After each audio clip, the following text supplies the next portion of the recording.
আমাদের ফিল্মে থেকে আইসা এমপিতে দাঁড়ায় যায়, আহারে ফেরদৌস শেষের দিকে দাঁড়াইছিল, একদম শেষের দিকে।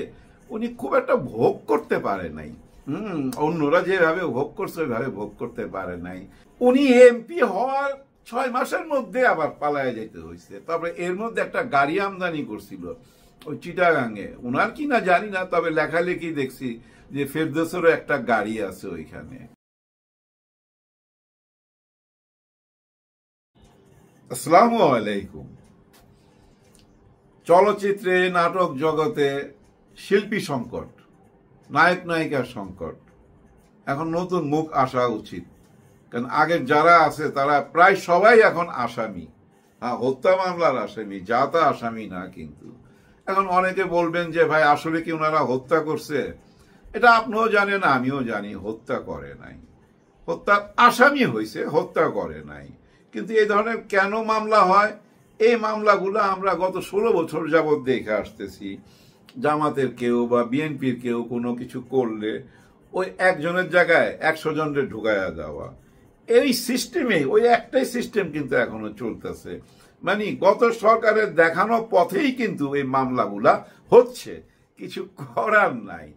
এর মধ্যে আমারও খুব কাছের জান পেহচান, ওরাও মামলার আসামি। কেউ দেশে আছে, কেউ পালায়া গেছে। তবে এই আসামিগুলোর মধ্যে একটা আসামি যে সাজু খন্দকার বোধহয় ওনার নাম, নাটকে অভিনয় করে। ওর একটা কাণ্ড দেখলাম, মানে শহীদ জিয়ার চরিত্রে সে অভিনয় করছে মঞ্চে, আর ওই যে বঙ্গবন্ধুর হত্যা মামলাটাকে নিয়ে গল্প সাজাইছে। ওর বেয়াদবি দেখা যা মেজাজটা খারাপ হয়েছে ভাই, ও সরাসরি শহীদ জিয়ার রহমানকে খুনি বানায় ফেলাইছে ওই নাটকে। ছেলে ডালিম, তুমি এক্ষণে বেতার ভবনে চলে যাও। তোমাকে লিখে দেওয়া বক্তব্যটি বারবার পড়বে এবং মুজিব হত্যার বার্তা পুরো বিশ্বকে জানিয়ে দেবে। আর শোনো, এখন থেকে বাংলাদেশ বেতার নয়, এখন থেকে রেডিও পাকিস্তান,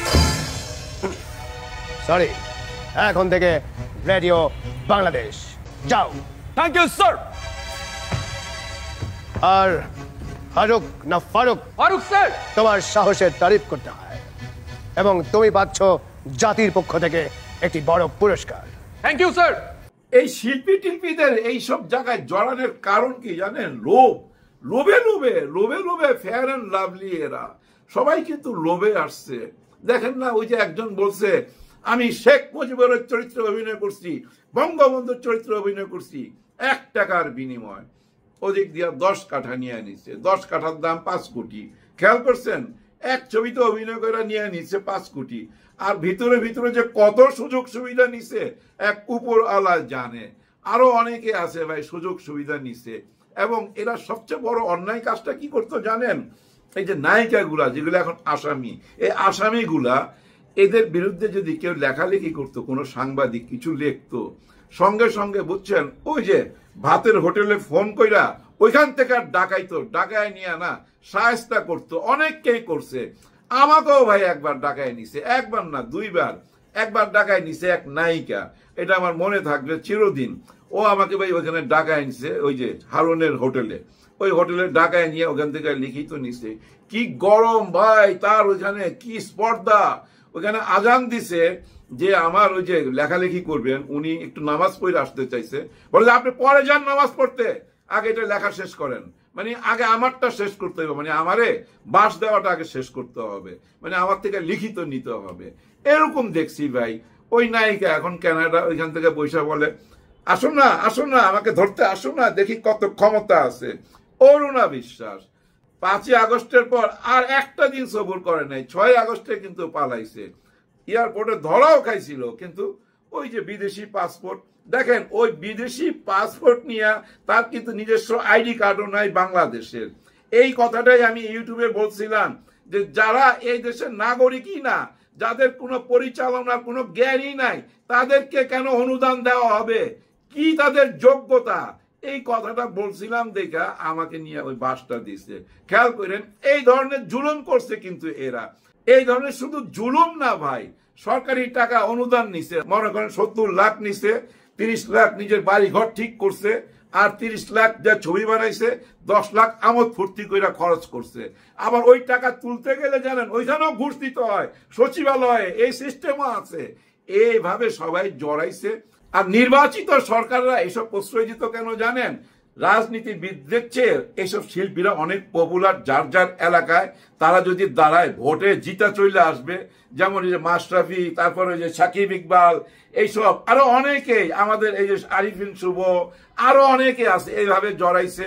এবং নির্বাচন আসলে শেষের দিকে যেটা হয়েছিল রে ভাই, আরে বাপ রে বাপ, রাজনীতির মঞ্চটা পুরাই নাট্যশালা হয়ে গেছিল। তো সবাই যায় টিকিট কিনতেছে, সবাই এমপি হইতে চায়, সবাই মানে রাজনীতিবিদ। হায় রে হায়, রাজনীতির জানে না, কিচ্ছু জানে না। কিন্তু ওই যে গ্ল্যামার জগতের মানুষ মনে করছে সবাই তাদের ভোট দিবে। আর ভোট কি, ভোট তো দিনে হইতো না, রাত্রে হইতো। ওই ভোটের জন্য জানেন লাফায়া পড়ছে। ওই রাতের ভোটে এমপি হইয়া সংসদে চলে যাবে, আর সংসদে যায়া গান গাইবে। ওই যে মমতাজ যেমন গান গাইছে। হ্যাঁ, গানের মধ্যে কি বলে জানেন? পুলিশ আমার সঙ্গে, র্যাব আমার সঙ্গে, আবার কানে কানে আস্তে করে বলে আর্মিও আমার সঙ্গে। আপনারা কিছুতে ভয় পাবেন না, আমার প্রশাসন আছে শক্তিশালী, কি আছে না? পাশাপাশি র্যাব থেকে শুরু করে পুলিশ প্রশাসন থেকে শুরু করে আবার আর্মিও নামতেছে, আবার আর্মিও নামতেছে, আবার আর্মিও নামতেছে। গানের সুরে সুরে জানেন দেশ চালাইতো। আর ওই সুর বেসুরা হয়ে গেছে 5ই আগস্টে। কিছু করার নাই, লোভে লোভে ফেয়ার অ্যান্ড লাভলি। সবচেয়ে দুঃখের ব্যাপার, একটু শেয়ার কইরা ভিডিওটা শেষ কইরা দেই, লোভ মানুষকে কোথায় নিয়ে যায়। এর মধ্যে একজনের ছবি কিন্তু দেখেন থাম্বনেলের মাঝখানে দিছি, অঞ্জনা রহমান। উনি আমাকে মাঝে মধ্যে ফোন করতেন। ওনার ফোন থেকে আমি বুঝতাম কি অস্থিরতা জানেন। এই ফোন দিয়ে বলতেছে, আফসারি ভাই জানেন একটা সুখবর আছে। কি? আমি সিনেমা হলের জন্য টাকা পাইতেছি। বলো কি? হ্যাঁ, 20 কোটি টাকা পাইতেছে সিনেমা হল বানাইবার জন্য, অঞ্জনা কমপ্লেক্স বানাবে। এতে কি করলো জানেন? নিজের বাড়িটা বিক্রি কইরা একটা জায়গা কিনছে কোথায় জানি। কারণ ওই যে জমি দেখাইতে হবে 20 কাঠা, না হলে তো আপনাকে সিনেমা বানাইবার টাকা দিবেন। ওই 20 কোটির জন্য গ্রামে যে একটা খ্যাত ট্যাত কিনছে, ওই টাকা দিয়ে কিনা ওখানে বালু ভরছে, বালু ভরে এখানে একটা ছোট্ট অফিস বানায়া আবার সাইনবোর্ড ঝুলাইছে। এর মধ্যে 5ই আগস্ট চলে আসছে। তারপরে কি অবস্থা জানেন? ভয়ে অস্থিরে বিছানায় পড়ে গেল তো, চিন্তায়। কারণ কি জানেন? প্রচুর পাওনাদার। যে বাড়িটা বিক্রি করছে, ওই বাড়ি বিক্রি করে আবার ওই জায়গা কিনছে, আবার একটা ছোট্ট বাড়িও কিনছে এই পুরান টাউনের কোথায় ভাড়া তুইলা খাবে। তার মানে কি কিছু টাকা লোনও করছে। আর মাঝে মাঝে জানেন আমাকে বলতো অমুক মন্ত্রী তমুক মন্ত্রীর কথা, যে ওরা না জানো আফসারি টাকা লগ্নি করতে চায়, ছবি বানাইতে চায়, কিন্তু ওদের নাম সামনে আনা যাবে না, আসো আমরা একটা ছবি বানাই। আমি খালি হাসতাম আর বলতাম দূর, বয়স হয়ে গেছে, এখন আর রোদ্রে কাজ করতে পারুম না। এড়িয়ে যাইতাম। তার মানে কি জানেন? এই ধরনের লোভ লালসা দেখাইতো। আর ওই যে হাসান মাহমুদ ছিল না, আবার ইনু, এরা তথ্যমন্ত্রী ছিল। এরা তথ্যমন্ত্রী থাকাকালীন জানেন এরাই না একটা সিন্ডিকেট কইরা তোলে নায়িকাদের নিয়ে। আর এই নায়িকাদের নিয়ে সিন্ডিকেটের মধ্যে ওস্তাদ প্লেয়ার ছিল ওই যে পলক, আবার ওই যে টাক্কু মুরাদ, আবার কাদের সাহেব, ওই যে যাকে কাউয়া কাদের বলেন, উনি ছিলেন। সন্ধ্যার পরে বনানী 11 নম্বরে কিছু হোটেল আছে ভাই, 3 তারা 4 তারা স্ট্যান্ডার্ডের হোটেল আছে। এগুলা ছাদে গেলে বসতে পারবেন। ছাদের মধ্যে বসে আড্ডাবাজি চলে, সীসা টানাটানি চলে। এরা প্রতিদিন রাত্রে এখানে সিনেমা বানায়, সারা রাত ছবি বানায়, ভোর রাত্রে ছবি রিলিজ করে দিয়া বাসায় চলে যায়, মাঝখান দিয়া খানা পিনা, বুঝছেন তো? এই ব্যাপারগুলো শুধু এই বাংলাদেশও না ভাই, ভারতও হয়। দেখেন ভারতও খেয়াল করে দেখেন, ওই যে আম্বানির মতো বড় বড় কর্পোরেট লেভেলের কিং যারা আছে, কোন ছবিতে টাকা লগ্নি করে, যে ছবির হিরো পাকিস্তানে যা বোম মাইরা চলে আসতেছে, ওই ধরনের ছবিতে টাকা লগ্নি করতো। আর বাংলাদেশেও কিন্তু সেম ভাবে টাকা লগ্নি করতো। কি ছবি বানাইতে হবে? শেখ পরিবারকে নিয়ে ছবি বানাইতে হবে। ছবির নাম 570, ছবির নাম কাফন, ছবির নাম গোপালগঞ্জ, ছবির নাম শেখ হাসিনার চিন্তা ভাবনা, এরকম নাম দিয়া ছবি বানাইতে হবে। শেখ পরিবারের কেউ বাদ নাই, সবাই সিনেমার পর্দায় চলে আসছে। এইটাই চলতো, এই বন্দনাই চলতো, এই চামচামি চলতো।